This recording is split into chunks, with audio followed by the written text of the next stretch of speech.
Hola, ¿qué tal? El día de hoy hablaremos de la biología molecular como herramienta en enfermedades infecciosas. En esta cápsula nos enfocaremos en algunos conceptos interesantes en cuanto a cómo la biología molecular ha ayudado al diagnóstico de enfermedades infecciosas. Para empezar, diremos que las infecciones son inherentes a la especie humana. Algunas, claro, son más comunes que otras. Aquí en este cuadro podemos ver algunas causas de infección. Por ejemplo, tenemos que algunas pueden ser ocasionadas por virus ARN, típicos de estos, el HIV, la influenza, la hepatitis. Otros por virus ADN, que son los virus herpes, las bacterias como la E. coli, estafilococos, salmonelas, hongos como cándida y criptococos, parásitos como malaria, leishmania y toxoplasma. Todas estas son infecciones con sus agentes causales respectivos. Cada uno de estos agentes infecciosos posee un genoma característico y particular. Acá podemos apreciar una comparación entre dichos genomas. Y si observamos el cuadro con atención, podemos ver que hay diferencias entre el tamaño del genoma y entre la cantidad de cromosomas. Por supuesto, otra diferencia es el número de genes que cada uno de estos agentes infecciosos poseen. Vemos que hay partículas pequeñas, como los virus, con muy pocos genes, y otros más grandes, como el Plasmodium falciparum, con un poco más de 5.000 genes. Ninguno, por supuesto, se compara con el genoma humano en cuanto a complejidad genética, como podemos ver en cuanto al número de genes encontrados a la fecha. En el curso de la historia, el diagnóstico de una enfermedad infecciosa ha sido un reto para los médicos. Actualmente se presentan problemas en cuanto a la dificultad de aislar algunos microorganismos en el cultivo.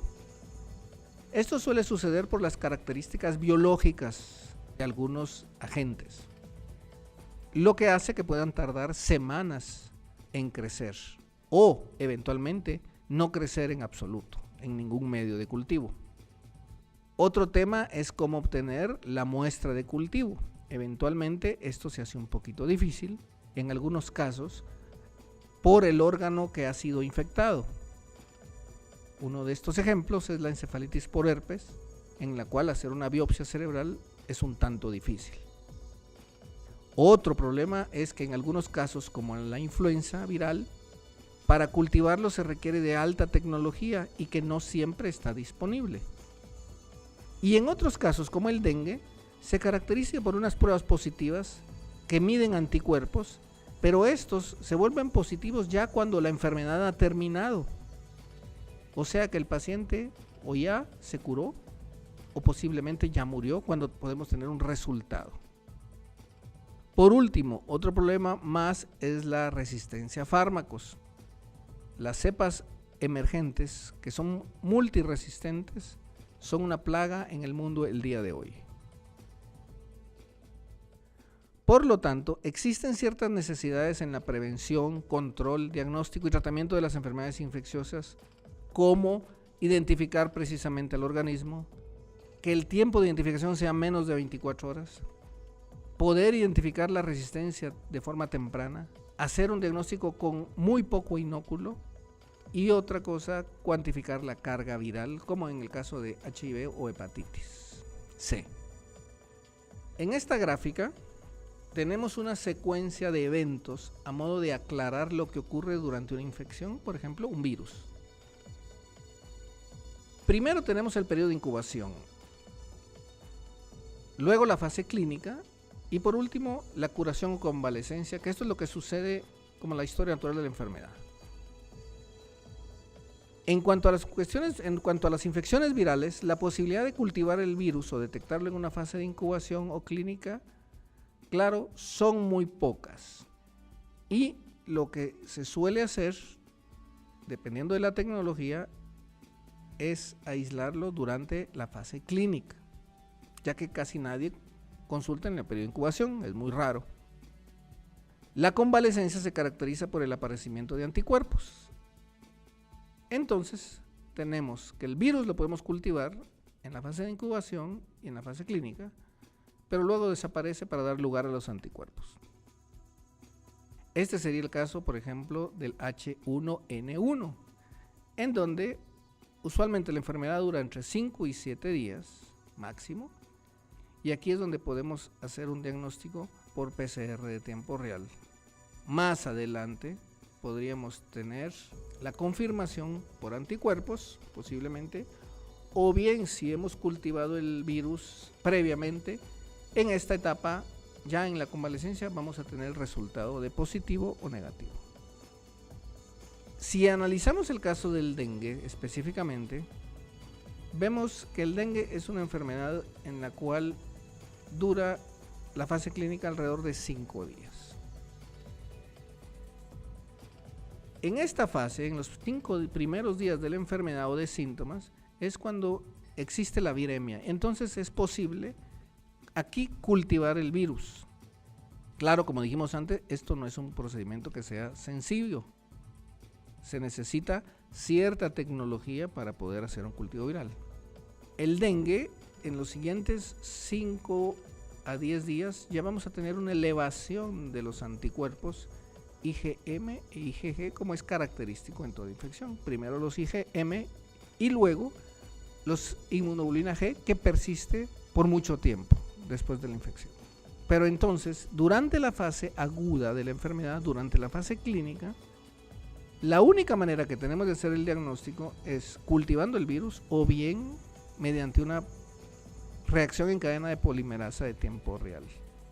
Después del 5.º día ya los viriones han desaparecido y aquí lo que procede es únicamente la huella de anticuerpos que queda permanentemente.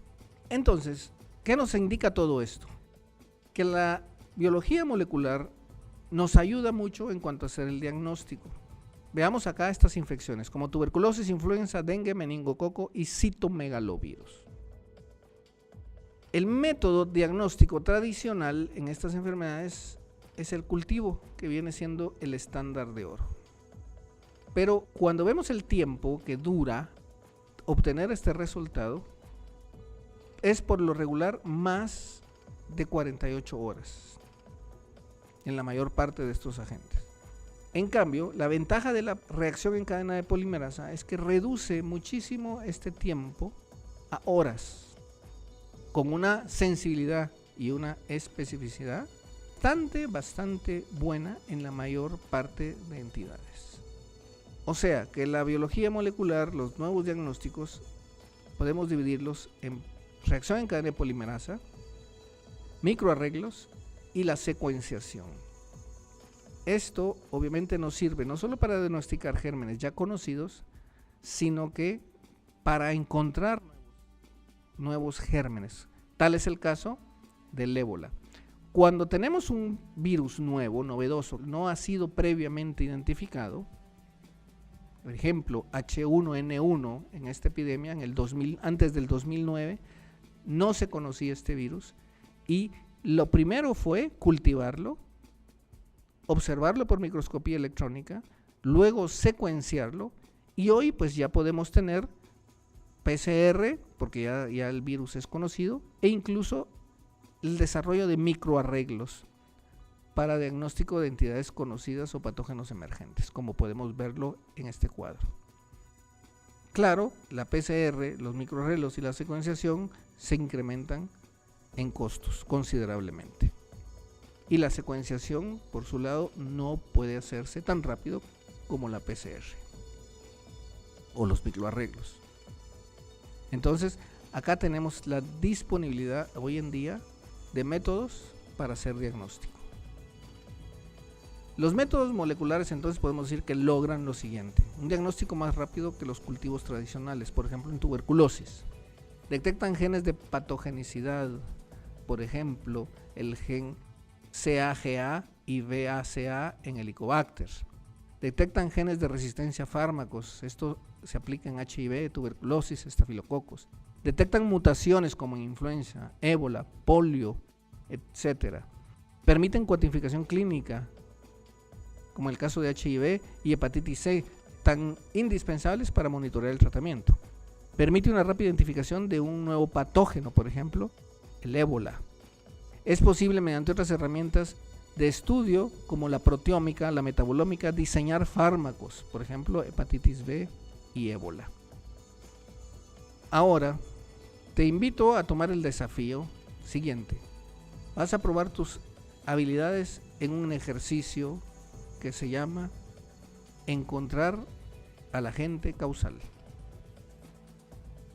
Ahora debes abrir la otra aplicación y dirigirte hacia donde dice ejercicio.